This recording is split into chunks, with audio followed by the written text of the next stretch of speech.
नमस्ते guys, welcome to जिम्बा बक्स। आज चाहिँ हामी कोशी कटानतर्फ जाँदैछौँ। तराईमा चाहिँ एकदमै बढी गर्मी भएको कारणले गर्दाखेरि चाहिँ स्विमिङको लागि जाँदैछौँ। स्विमिङ चाहिँ तपाईँको स्विमिङ पुलमा भन्दा पनि नेचुरल पानीतिर चाहिँ जान एकदमै रमाइलो हुन्छ। स्विमिङ पुलको चाहिँ तपाईँको एकदमै त्यो पानीहरू तातो भइरहेको हुन्छ होइन, अनि खासै त्यो मजा पनि आउँदैन। तर यो कोशी कटान भनेको चाहिँ कोशीबाट बगेर आएको पानी हो। बगिरहेको पानी चाहिँ अलिकति फोहोर नै छ, तै पनि पानी चाहिँ चिसो हुने भएको कारणले गर्दाखेरि चाहिँ रमाइलो हुन्छ।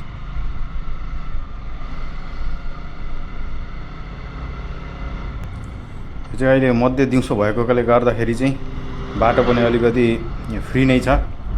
चाहिँ इनरुवा भन्दा अलिकति अगाडि को बाटो हो।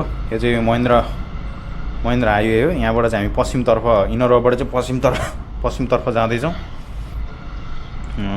यो अहिले एकदमै गर्मी छ है। गर्मी चाहिँ लास्टै गर्मी छ, तपाईँको 37 डिग्री 38 डिग्री पुगिरहेको हुन्छ।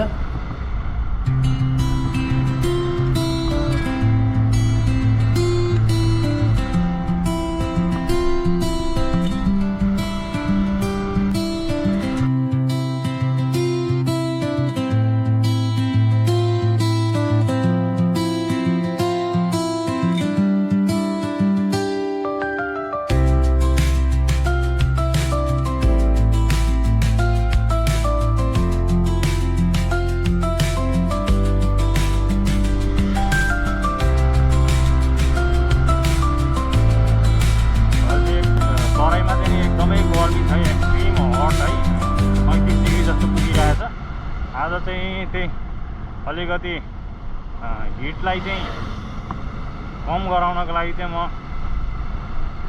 यता हाम्रो सुनसरीको नेचुरल स्विमिङ पुल कोशी कटानतर्फ जाँदैछु।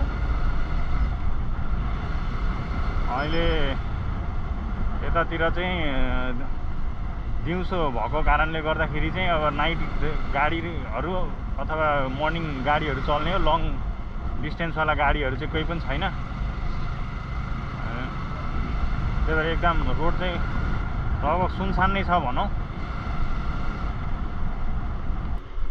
यहाँबाट कोशी ब्यारेज चाहिँ 12 किलोमिटर रहेछ है। हामी चाहिँ अब एकचोटि स्विमिङ गर्छौँ। स्विमिङ गरिसकेर चाहिँ कोशी ब्यारेज पनि यहाँबाट देख्न सक्नुहुन्छ है अहिले तराईमा गर्मी कति छ भनेर।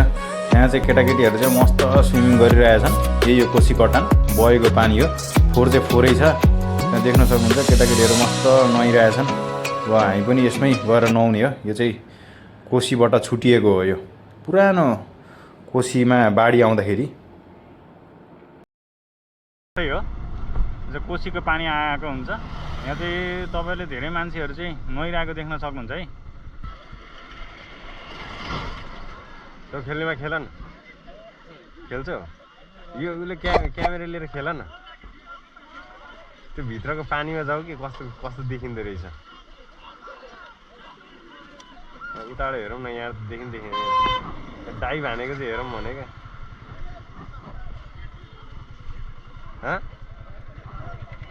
के अरे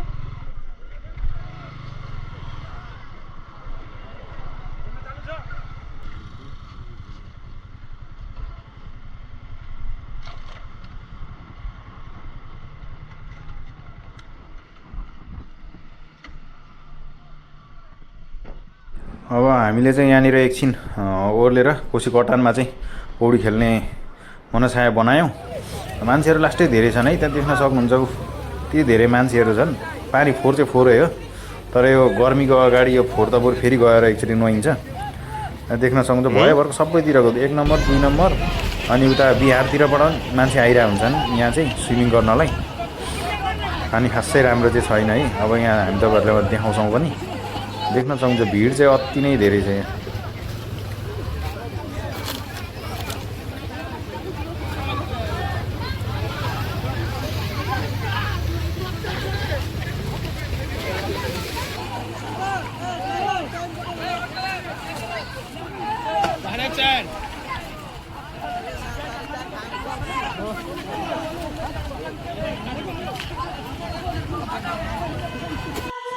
त्यहाँनिर केटा देख्नु कपडामै जम्प हानिरहेछन् है। यहाँ एकदमै गर्मी छ कि यसपालि पानी पनि परेको छैन है। वाइल्डै गर्मी छ। अनि यो चाहिँ अब कमन नेचुरल स्विमिङ पुलको अहिले ट्रेन्ड आइरहेछ। त्यस्तै नेचुरल स्विमिङ पुल हो तिनवटाको, 1 नम्बर 2 नम्बर प्रदेश र बिहारको पनि।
अब चाहिँ हामी फेरि यहाँबाट निस्केर चाहिँ अब उता कोशी ब्यारेजतर्फ जाँदैछौँ। एकदमै आनन्द भयो है, पानी फोहोर भए पनि चिसो भएको कारणले गर्दाखेरि चाहिँ एकदमै आनन्द भयो। फेरि घर घर नुहाउनु त पर्छ, तर त्योभन्दा अगाडि चाहिँ हामी फेरि एकचोटि खाजा खानुको लागि चाहिँ कोशी ब्यारेजतर्फ जान्छौँ। यहाँनिर फेरि दामी खतरा देखिरहेको छ यो गाडी पनि, पहिलेको गाडी हो।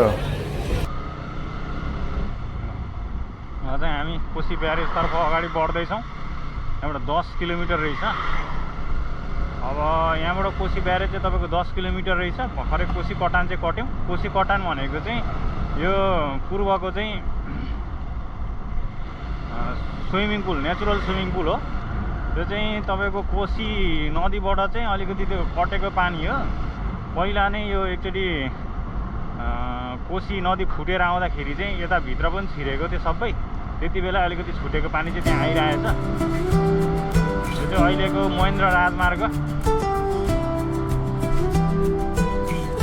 मान्छेहरू मस्त काम गरिरहेछन् यार। यहाँ चाहिँ देख्न सक्छ पुरै यो कोशी टप्पु वन्यजन्तु आरक्षण हो।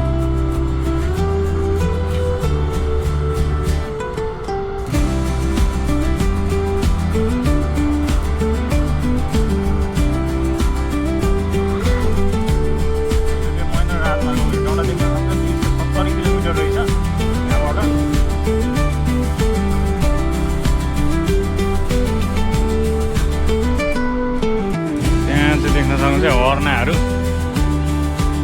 चरिरहेछन्, हर्ना भैँसीहरू। यो चाहिँ हामी सुनसरीको बोर्डरतिर आइपुगेको छौँ। अब यो चाहिँ भेन्टाबारी भन्ने ठाउँ हो। अब यहाँबाट चाहिँ तपाईँको इन्डिया जाने ठाउँ छ।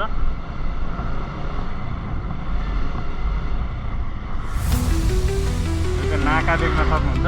उता तपाईँको देब्रेतिर गयो भने चाहिँ इन्डिया पुगिन्छ भने दाहिनेतिर चाहिँ हाम्रो यो कोशी ब्यारेजतर्फ पुगिन्छ। एक टाका चाहिँ यो चाहिँ लास्टै हुन्छ नि, विरक्त लाग्छ। उता देख्न सक्नुहुन्छ है, उता वेलकम टु इन्डिया, इन्डिया जाने ठाउँ। एक टाका चाहिँ यो लास्टै विरक्त लाग्दो ठाउँ देखिरहेको थियो कि यो ऊहरू छ नि, रुखहरूको चाहिँ सबै त्यो ऊहरू त्यो के अरे पातहरू झरेको कारणले विरक्त लाग्दो देखाएको थियो। अन्त त्यहाँ दाम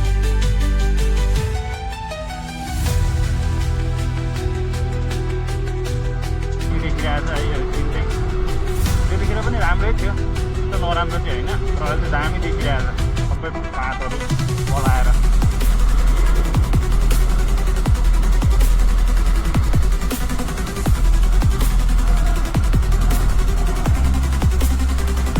कोशी ब्यारेजतर्फ अगाडि बढ्दैछौँ। कोशी ब्यारेज अब तपाईँको 1 किलोमिटर कि 2 किलोमिटर मात्रै बाँकी होला।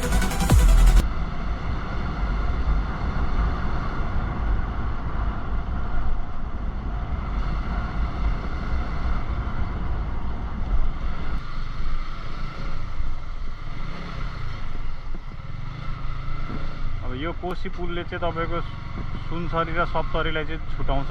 कोशी पुलभन्दा पारी चाहिँ सुनसरी।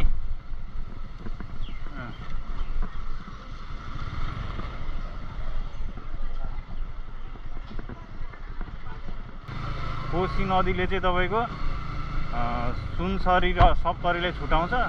त्यस्तै अर्को कोशी प्रदेश र मध्य प्रदेशको चाहिँ सिमाना हो। पारिबाट चाहिँ सप्तरी अर्थात् मध्य प्रदेश चाहिँ नि सुरु हुन्छ। डल्फिनहरू पनि पाइन्थ्यो। अब अहिले चाहिँ तपाईँको हल्का पानी पर्थ्यो कि पानी परेको कारणले डल्फिन नहुन पनि सक्छ।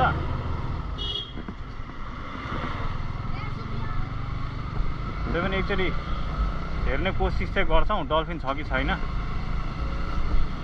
सप्तकोशी नदी है।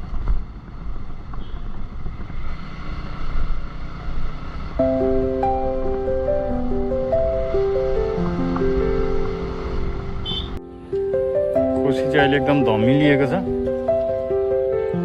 यो धमिलिनुको कारण चाहिँ यो अहिले पानी पर्ने सिजन भएर हो। स्विमिङ गरिरहेछन्।